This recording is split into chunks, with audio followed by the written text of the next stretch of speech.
Last night there was a pick-a party here at church offered by Phil, and he told the gospel story, this story that you've just heard, and also the story that of Paul's conversion, which takes place in the book of Acts.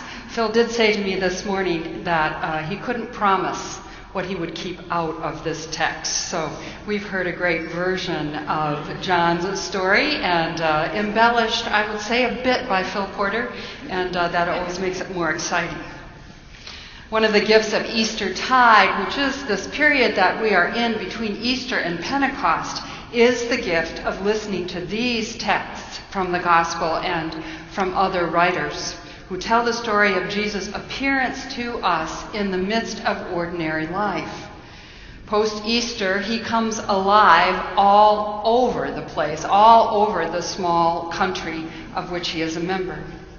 Mysteriously, Jesus appears to his friends in an upper room, also walking along the road to Emmaus in Luke, and at supper while bread is being broken. But for me, the most compelling moment, the most amazing moment is in this morning's gospel, when the disciples are out there on the water fishing, and their nets suddenly fill up with 153 fish just because a stranger calls out from shore. What happens next for me is even more thrilling. I'm a beach lover. They haul in their catch onto the beach, and there is somebody already on the beach grilling fish for breakfast for them. Can you imagine that? It's a scene so packed with the smell and the taste of life, and so full of sensuality. We are not likely to forget this moment.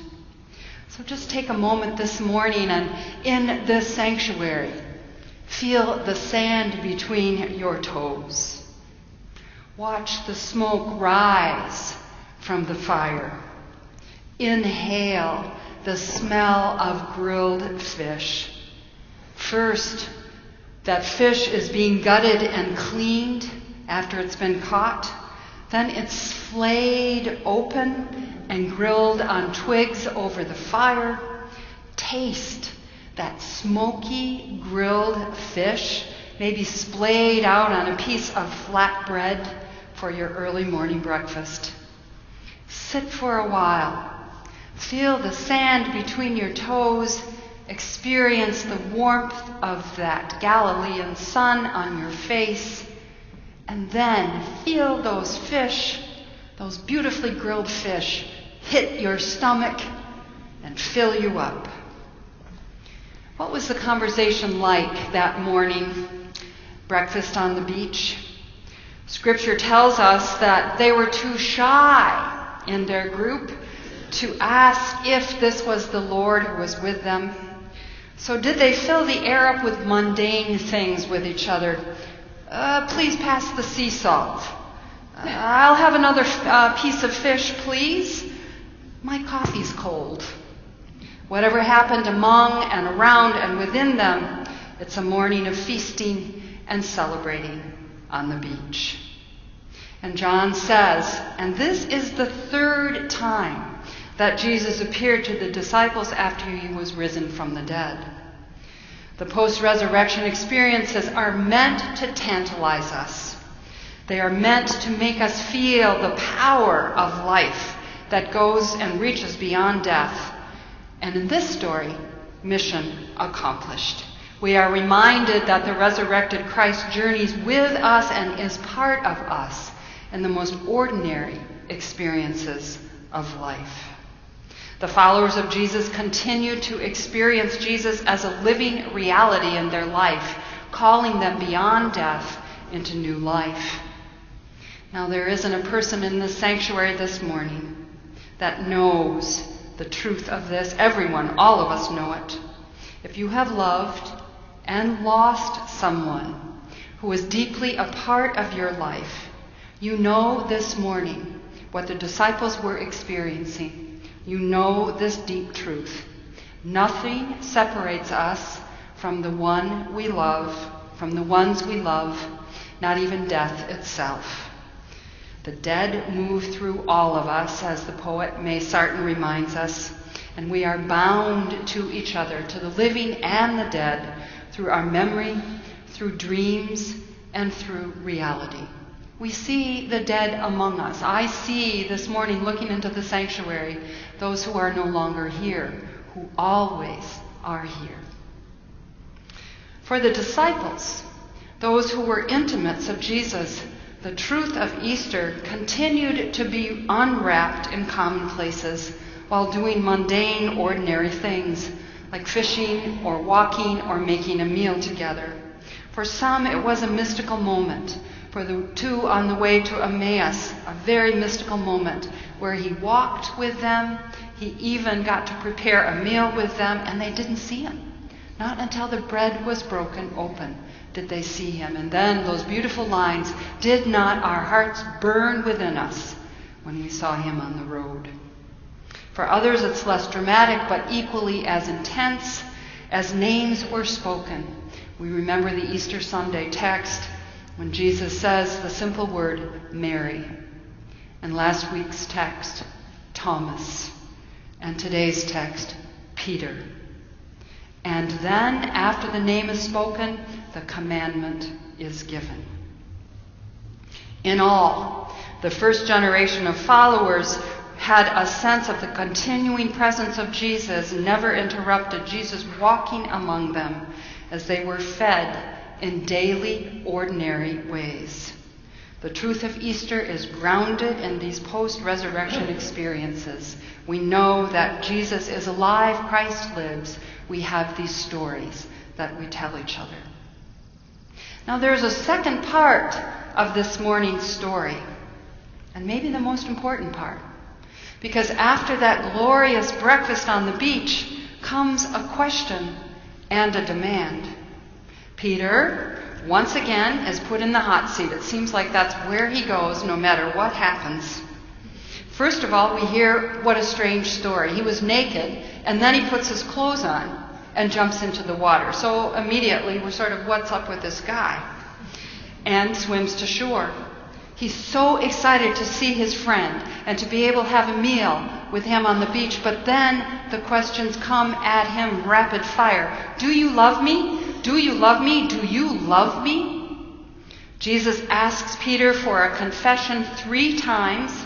3 times he responds to Peter's confession by giving him something to do. Feed my lambs, tend my sheep, feed my sheep. Now I believe that this repetition isn't meant to be a rebuke towards Peter or even to get Peter through his denseness. I believe that the 3 questions in John wipe away the 3 denials before the crucifixion. Through this pattern of question and confession, Peter, as a gospel figure, is restored to wholeness and called into discipleship again.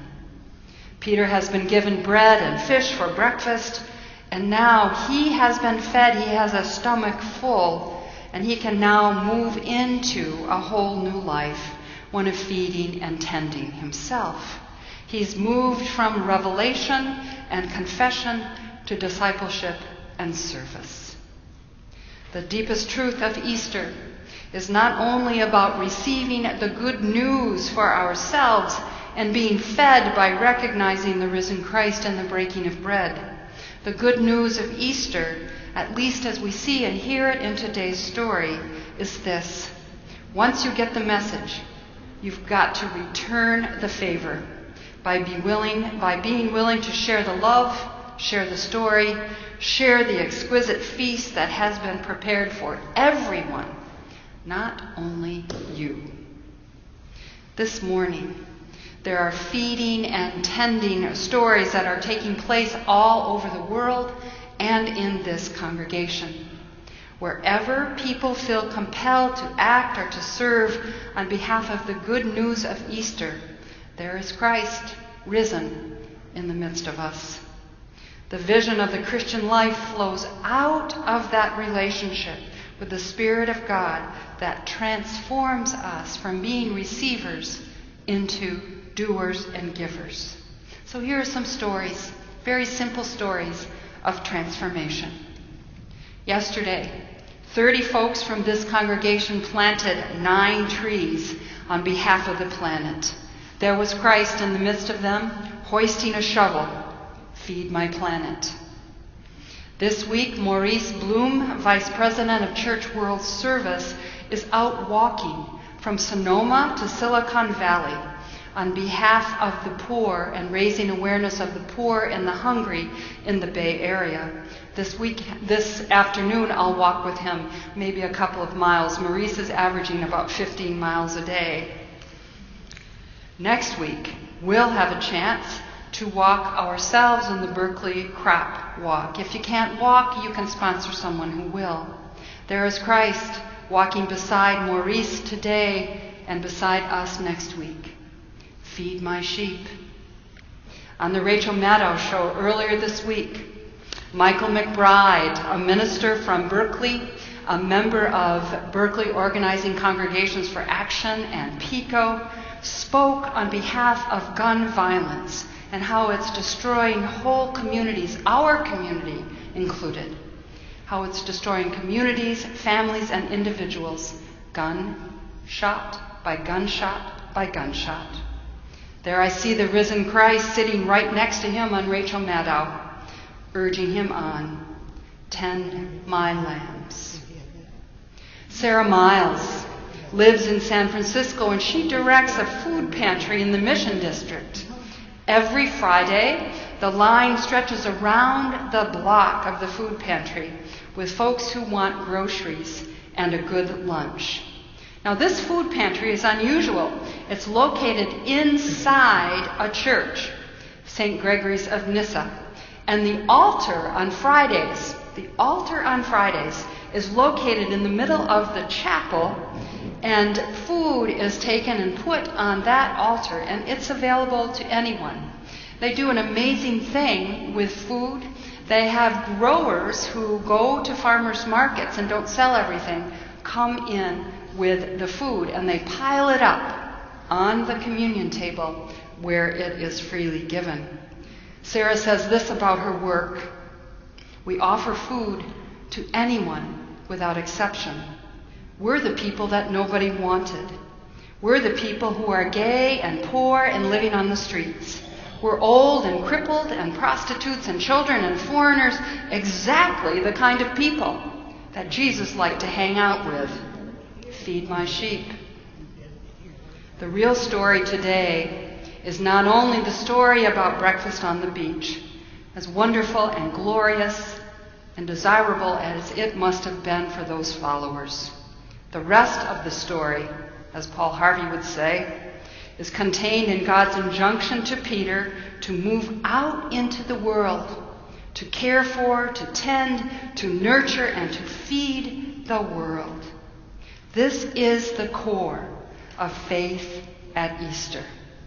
The good news of life is not to be hoarded or protected or celebrated behind closed doors or on empty beaches.